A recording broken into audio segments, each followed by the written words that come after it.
আজ আমাকে কথা বলতেই হবে ইনশাআল্লাহ, কারণ আগামীতে আবার আপনাদের সাথে দেখা হবে কিনা আমি জানি না। কথা বলতেই হবে। বসেন, কেউ দাঁড়িয়ে থাকবেন না। আমি দেখতে পাচ্ছি বাংলাদেশের ভাগ্য আকাশে উত্তর গগনে কালো মেঘ জমা হয়েছে, ঝড়ের পূর্বাভাস লক্ষ্য করছি। যদি মোকাবেলা করতে না পারেন সক্ষম ভাবে, এমন অন্ধকার গাঢ় কালো অমাবস্যার রাত আসতে পারে যার সুবে সাদেক হওয়া অসম্ভব। সুতরাং আপনারা কি কাপুরুষের মতো কাফের মুশরিকদের গোলামি করে মরতে চান? বিড়ালের মতো 500 বছর বেঁচে থাকার কোনো লাভ নাই। সিংহের মতো 1 ঘন্টা বাঁচতে চাই। আমাদেরকে বলা হয় সাম্প্রদায়িক উস্কানিমূলক কথা নাকি আমি বলি। পত্রপত্রিকা দিছে না তারা? সাম্প্রদায়িক উস্কানি কথা, সাম্প্রদায়িক উস্কানিমূলক কথা বলি। সেই জন্যই বোধহয় শত শত মুসলিম আমাদের কাছে এসে মুসলমান হয়। মানুষে আর বোকা বানানো যাবে না। যাবে কি? আর বোকা বানানো যাবে? তারপর বলছে কি, এরপরে বলছে আমাকে বলছে রাজাকার। শুনে রাখো চট্টগ্রামের লক্ষ লক্ষ জনতা, পার্লামেন্টে যখন আমাকে এই কথা বলা হয়েছিল, আমার পার্লামেন্টের কলিগ জাফরুল্লাহ চৌধুরী সাহেব বসে আছেন এখানে, হ্যাঁ, জাফরুল ইসলাম চৌধুরী বসে আছেন পাশে, প্রধানমন্ত্রী সুদ্ধা, অন্তত 3 শতাধিক পার্লামেন্টের সম্মানিত সদস্যরা সেদিন বসা। 1997 সনের বাজেট বক্তৃতা যখন আমি করতেছিলাম, ডক্টর কুদরতে খোদা, নাম রাখছে কুদরতে খোদা, আসলে গজবে খোদা। এই লোকটি নাস্তিক, ইসলামের চূড়ান্ত দুশমন। তার প্রণীত শিক্ষা ব্যবস্থার যখন সমালোচনা করছিলাম, ট্রেজারি বেঞ্চ থেকে আমাকে বলা হলো রাজাকার। আমি আমার সমস্ত শক্তি একত্রিত করে বলেছিলাম শুধুমাত্র হিন্দুস্তানের রাজাকারেরাই আমাকে রাজাকার বলতে পারে। আমি বলেছিলাম 1973 সন পর্যন্ত আমি বাংলাদেশের কোন রাজনৈতিক দলের নেতা এবং কর্মী ছিলাম না। আমি রাজাকার নই। আমাকে রাজাকার বলে যদি তাকেও প্রমাণ করতে না পারে 10 কোটি টাকার মানহানি মামলা দায়ের করব। আমার এই বক্তব্য সারা দুনিয়া শুনেছে। পার্লামেন্টে আমার এই বক্তব্য রেকর্ড হয়ে আছে। সেদিন 3 শতাধিক পার্লামেন্ট মেম্বারের কেউ আমার চ্যালেঞ্জ গ্রহণ করেন নাই। যে কোনো ব্যক্তি পার্লামেন্টে গিয়ে আমার বক্তৃতা দেখে আসতে পারেন।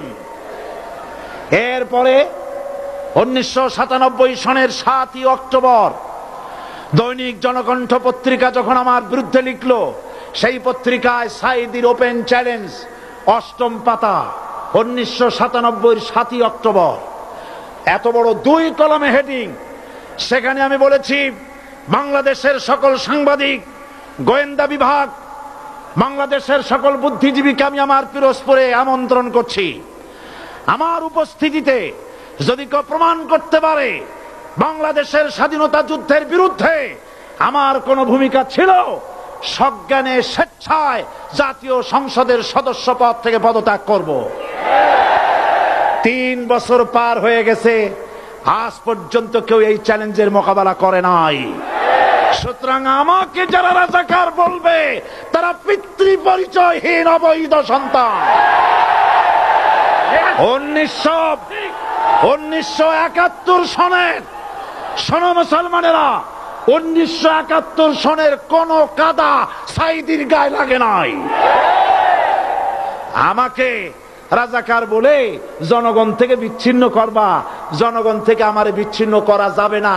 কারণ এই জনগণ আমার জন্য আসে না, এই জনগণ আসে আল্লাহর কোরআনের জন্য।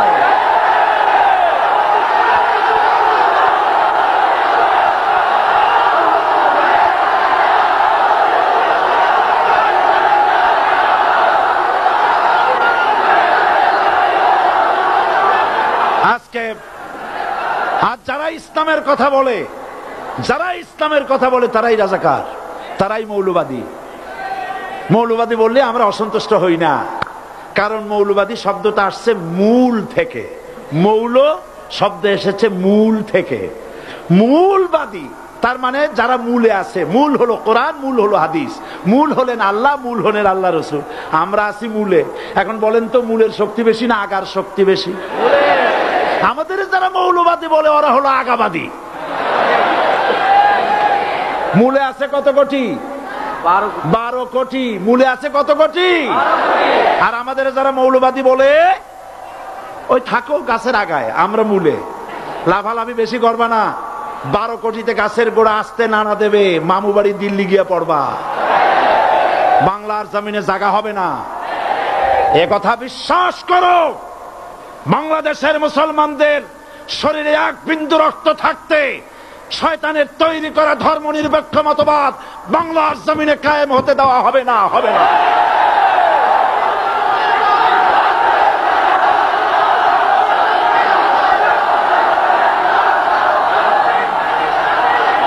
রাসূল করিম সাল্লাল্লাহু আলাইহি ওয়াসাল্লাম কোরআন প্রতিষ্ঠার জন্য আন্দোলন করেছিলেন।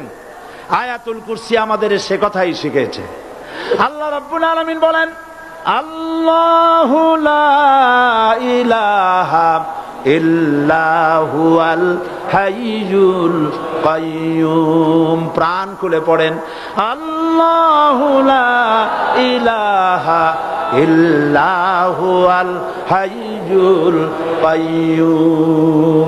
আল্লাহ হচ্ছেন তিনি, যিনি ছাড়া কোনো ইলাহ নাই, আইনদাতা নাই, বিধানদাতা নাই। আমরা মানুষের তৈরি করা আইন মানি না। 12 কোটি মুসলমানের দেশে আইন তৈরি করবে মানুষ, আমরা মানব না। পার্লামেন্টে তৈরি হতে হবে কোরআন দিয়ে, পার্লামেন্টে আইন তৈরি হতে হবে কোরআন দিয়ে। সুতরাং ভয় যতই পান আর যতই ষড়যন্ত্র করেন, 4 দল যখন একত্রিত হয়েছে, ঐক্যবদ্ধ থাকবে, সরকার ঐক্যবদ্ধভাবে গঠন হবে, নির্বাচন ঐক্যবদ্ধভাবে হবে এবং কোরআন হবে, আল কোরআনের পার্লামেন্ট হবে বাংলাদেশে।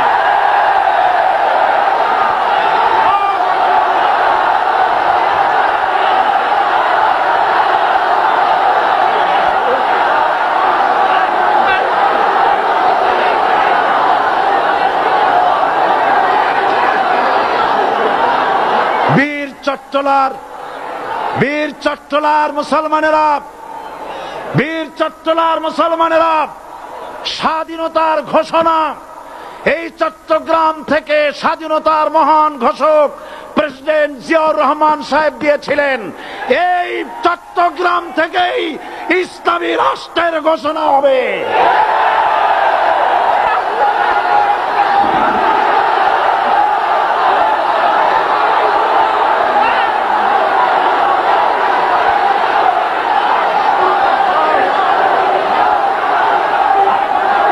আশাবাদী আপনারা অবশ্যই তা পারবেন। আমি 100% বিশ্বাস করি ইনশাআল্লাহ। কারণ যে ষড়যন্ত্রের মোকাবেলা করে স্থানীয় রাজনৈতিক দলের নেতৃবৃন্দ কোরআনের মাহফিল সিনায় এনেছেন, আমি প্রথম দিনেই বলেছি চট্টগ্রাম তাফসিরুল কোরআন মাহফিল কোন রাজনৈতিক দলের প্রতিনিধিত্ব করে না। এটা কোন জামাত শিবিরের একক সম্পদ নয়, এটা চট্টগ্রামের মুসলমানদের কলিজার টুকরা তাফসিরের মাহফিল। সুতরাং এই মাহফিল চট্টগ্রামে থাকবে ইনশাআল্লাহ কিয়ামত পর্যন্ত। 144 ধারা 288 হয়ে গেছে, ষড়যন্ত্র পায় পায় চলে গেছে। আমি ওই সব ছেলেদের বলি, সরকারি দলের ছাত্র হইয়া মুসলমানদের বিপক্ষে যাইও না। এদেশের ভাগ